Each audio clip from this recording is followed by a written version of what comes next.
ఈరోజు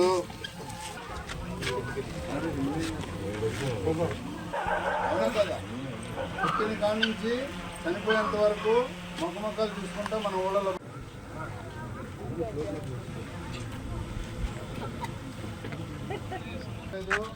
బండి కాగితాలు సరిగ్గా పెట్టుకోవట్లేదు, లైసెన్స్ ఉండట్లేదు, మనోడు పులేజ్ చేసి బండి అవుతున్నారు.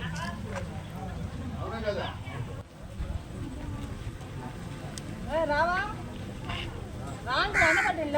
వాసువేడి కూడా క్లైమ్ చేయడానికి వీలుపడదు.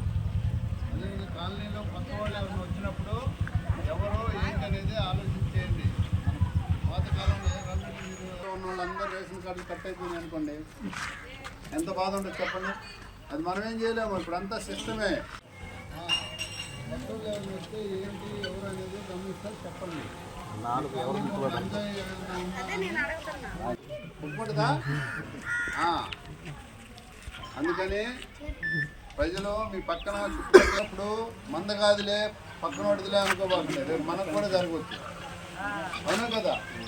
సమాజంలోని ప్రతి పౌరుడు కూడా యూనిఫామ్ లేని పోలీసే.